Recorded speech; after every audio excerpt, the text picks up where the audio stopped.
சின்ன மருமகள்ல அடுத்து என்ன நடக்க போகுதுன்னு வாங்க பார்க்கலாம். ஆறுமுகத்தின் தியாகமும், தமிழின் முயற்சியும், சேதுவின் பிடிவாதமும் இந்த சீரியல பார்த்துக்கிட்டு இருக்கிறவங்க மறக்காம லைக் பண்ணுங்க. நம்மளுடைய டார்கெட் 1000 சப்ஸ்கிரைபர். அடுத்தடுத்து என்ன நடக்குதுன்னு சுவாரஸ்யமா பார்க்கலாம். கண்மணியின் கல்யாணம் நிச்சயமான நிலையில் ஆறுமுகம் மனசு உடைந்து உட்கார்ந்திருக்காரு. இத பார்த்த தமிழ் ஆறுமுகத்தின் தியாகத்தை புரிஞ்சுக்கிறாங்க. கண்மணியின் காதல சேதுவிடம் புரிய வைக்க தமிழ் முயற்சி செய்ய சேதுவின் பதில் என்னவா இருக்கும்? ஆறுமுகத்தோட தியாகம் கான்செப்ட்ல ஆறுமுகம் ரொம்ப கவலையா உட்கார்ந்துருக்காரு. அளவும் செய்றாரு. இத பார்த்து தமிழ் கவனிச்சிடுறாங்க. அவுட் ஹவுஸ்ல இருந்து ஆறுமுகம் கிட்ட வராங்க. பரிவுடன் "என்னண்ணே ஒரு மாதிரியா இருக்கீங்க? உடம்பு எதுவும் சரியில்லையா?" ஆறுமுகம் சமாளித்து, "ஐயோ இல்லம்மா, அப்படிலாம் ஒண்ணும் இல்ல" அப்படிங்கிறாரு. தமிழ், "ஏண்ணே பொய் சொல்றீங்க? உங்க முகத்த பார்த்தாலே அப்பட்டமா தெரியுது. கண்ணெல்லாம் கலங்கி போயிருக்கு. என்னண்ணே கண்மணிய மாப்பிள்ளை பார்க்க வந்தாங்களே, அத நினைச்சு தானே கவலைப்பட்டுக்கிட்டு இருக்கீங்க?" அப்படின்னு கேட்கும்போது ஆறுமுகம், "ஆமாம்மா, கண்மணி அம்மா என்கிட்ட ரொம்ப கெஞ்சினாங்க. பத்தாததுக்கு ரொம்ப அழுதாங்க.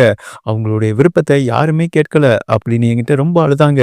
தமிழ், "உங்களுக்கே தெரியும். மாமா என்ன முடிவெடுக்கிறாங்களோ அதுதான் அந்த வீட்ல நடக்கும். பத்தாததுக்கு கண்மணிக்கு மாமா என்ன கெட்டதா நினைப்பாரு? கண்மணி மாமாவோட செல்ல பொண்ணு. கண்மணி என்ன சொல்றாளோ அதைத்தானே மாமா கேட்பாரு. கண்மணிய மாமா கிட்ட பேச சொல்ல வேண்டியதுதானே?" ஆறுமுகம் உடனே, "இல்லம்மா, நானே சொல்லிட்டேன். ஐயா யார பார்த்து கைய நீட்டுறாரோ அவரையே நீங்க கல்யாணம் பண்ணிக்கங்க அப்படின்னு கண்மணி அம்மாட்ட நான் சொல்லிட்டேன்." தமிழ் அதிர்ச்சியுடன், "அண்ணே என்ன சொல்றீங்க?" அப்படின்னு கேட்கும்போது, "ஆமாம்மா, ஐயா கண்மணி அம்மாவ பத்தி நிறைய கனவு வச்சிருப்பாரு. கண்மணி அம்மாவுக்கு இந்த மாதிரி நல்ல இடத்துல, பணக்கார குடும்பத்துல, வசதியான குடும்பத்துல கண்மணி அம்மா போயி நல்லா வாழணும் அப்படி நினைச்சிருப்பாரு. என் தரம் என்ன? அவங்க தரம் என்னம்மா? கேவலம் இவங்க வீட்ல நான் டிரைவர்ம்மா. இவங்க கிட்ட கை நீட்டி சம்பளம் வாங்குறவன். இங்க இருக்கிற காவாசி வசதி கூட என் வீட்ல கிடையாதும்மா. என் வீட்ல வந்து அவங்க ஏம்மா கஷ்டப்படணும்? அவங்க நல்ல இடத்துல வசதியா போய் வாழட்டும்மா." தமிழ், "எப்படின்னே உங்களால இப்படி விட்டு கொடுக்க முடியுது? நீங்களும் கண்மணிய காதலிக்கிறீங்களேண்ணே. கண்மணி என்கிட்ட சொன்னா. அவ்வளவு தைரியம் இருக்கிறவ ஏன் மாமா கிட்ட பேசக்கூடாது?" ஆறுமுகம், "இல்லம்மா, அவங்க பேச வேண்டாம். அவங்கள பேசக்கூடாதுன்னு சொல்லி தடுத்ததே நான் தான். அதனால அவங்க ஐயா ஏற்பாடு பண்ணியிருக்கிற கல்யாணத்துக்கு சம்மதிச்சு, ஐயா ஏற்பாடு பண்ணியிருக்கிற கல்யாணத்த அவங்க பண்ணிக்கட்டுமா?" அப்படின்னு ஆறுமுகம் சொல்லிட்டு போறாரு. தமிழ் பார்த்தா ஆறுமுகத்த நினைச்சு ரொம்ப வருத்தப்படுறாங்க. என்ன கடைசியில இவரு இப்படி முடிவு எடுத்துட்டாரு அப்படின்னு தமிழ் யோசிக்கிறாங்க. அடுத்த சீன்ல மனதுக்குள்ள தமிழு, "இல்ல தமிழு, இத இப்படியே விடக்கூடாது. இவங்க 2 பேத்தையும் சேர்த்து வைக்க ஏதாவது பண்ணியே ஆகணும். இத பத்தி நம்ம சேதுகிட்ட பேசணும்." அப்படின்னு முடிவு எடுக்கிறாங்க. தமிழ் வீட்டுக்கு வராங்க. சேது உட்கார்ந்து சாப்பிட்டுக்கிட்டு இருக்காரு. அ சேதுவிடம், "உங்ககிட்ட கொஞ்சம் பேசணும்." சேது பதில் சொல்ல விரும்பாமல், "என்கிட்ட உனக்கு என்ன பேசுறதுக்கு என்ன இருக்கு? உன்கிட்டலாம் ஒண்ணும் பேசுறதுக்கு ஒண்ணும் இல்ல." அப்படின்னு கோவப்படுறாரு. தமிழ், "நான் நம்மள பத்தி ஒண்ணும் பேசுறதுக்காக இல்ல.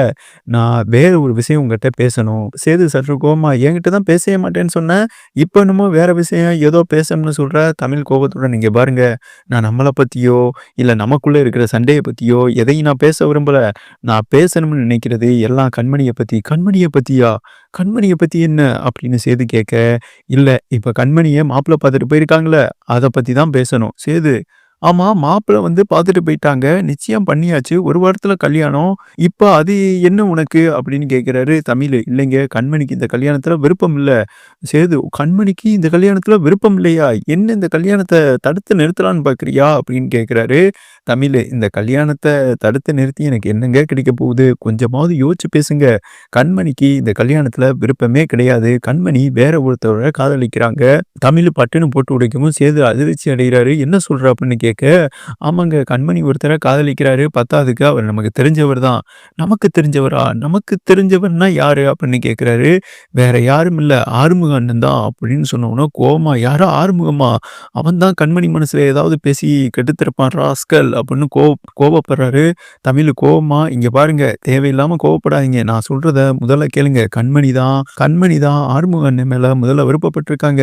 கண்மணி தான் ஆறுமுக அண்ணன்கிட்ட முதல்ல காதலியும் சொல்லியிருக்காங்க. அதுக்கு ஆறுமுக அண்ணன் வேணான்னு மறுப்பெல்லாம் தெரிவிச்சிருக்காரு. இவ தான் அவர்கிட்ட, 'நான் உங்கள காதலிக்கிறேன். உங்களோட குணம் எனக்கு பிடிச்சிருக்கு' அப்படின்னு கண்மணி தான் பேசியிருக்கா. இப்ப அந்த விஷயம் எனக்கு தெரியும். அன்னைக்கு கண்மணியும் ஆறுமுகமும் நெருக்கமா இருக்கல. நான் பார்த்து கண்மணிய கேட்கையில கண்மணி தான் சொன்னா, ஆறுமுகமும், கண்மணியும் காதலிக்கிற விஷயமே எனக்கு அன்னைக்கு தான் தெரிஞ்சது. தயவு செஞ்சு நான் சொல்றத கேளுங்க. மாமா கிட்ட இத எப்படியாவது எடுத்து பேசி புரிய வைங்க அப்படின்னு சொல்ல, தமிழ் சேதுகிட்ட சொல்லவும், சேது அத கேட்க மறுக்கிறாரு. அப்பா பார்த்துருக்கிற இடம் ரொம்ப நல்ல இடம். இந்த ஆறுமுகம் பையல கட்டிட்டு போயி அவ எந்த சுகத்த அனுபவிக்க முடியும்? ஆறுமுகம் வீட்ல ஏதாவது ஒரு வசதி இருக்கா? அப்பா பார்த்துருக்கிற இடம் நல்ல இடம், நல்ல வசதியான இடம். மாப்பிள்ளையும் பார்க்க நல்லா இருக்காரு. இந்த ஆறுமுகத்த கட்டிட்டு அவ அங்க போய் வசதியா இருக்க முடியுமா? நம்ம வீட்ல இருக்கிற காவாசி வசதியாவது ஆறுமுகம் வீட்ல இருக்கா? இப்படி எதுவுமே இல்லாம, நீ யோசிக்காம அந்த ஆறுமுகத்துக்கு போயி கண்மணிய கட்டிக் குடுக்க சொல்ற. கண்மணி இங்க எப்படி இருந்தாளோ, அதே மாதிரி போற இடத்துலயும் அவ நல்ல வசதியா இருக்கணும். அதுக்கு அப்பா பார்த்திருக்கிற இடம் தான் சரி. நீ இதுக்கு மேல இத பத்தி என்கிட்ட பேசாதேன்னு கோவப்படுறாரு. சேது கோவப்பட்டு போறாரு. தமிழ் மனசுக்குள்ளேயே வருத்தத்துடன், இவர் என்ன புரிஞ்சுக்காம பேசிக்கிட்டே இருக்காரு. கண்மணி மனசார ஒருத்தவர விரும்புறான்னு தானே சொல்லிக்கிட்டு இருக்கோம். அதெல்லாம் இல்லாம ஆடம்பர வாழ்க்கை, வசதி இப்படின்னு பேசிக்கிட்டு இருக்காரே. வேற யார்கிட்ட தான் இத சொல்லி புரிய வைக்கிறதுன்னு தமிழ் பார்த்தா கண்மணியோட காதல் விஷயத்த அடுத்து யார்கிட்டயாவது பேசி இந்த கல்யாணத்த நிப்பாட்டன்னு சொல்லி யோசிச்சுக்கிட்டு இருக்காங்க. இந்த சூழல்ல தான் நேரம் நெருங்க நெருங்க கண்மணி வந்துட்டு ஒரு விபரீத முடிவு எடுக்க போறாங்க.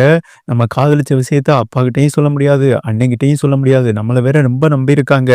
ஆறுமுகத்த தான் நம்ம காதலிக்கிறோம்னு சொன்னோம்னா, நம்மள கொன்னே போட்டுருவாங்க. பிடிக்காத வாழ்க்கைய வாழ்றதுக்கு நம்ம இந்த வாழ்க்கையில இருக்கவே வேணாம்னு விஷத்த போய் குடிக்க போறாங்க.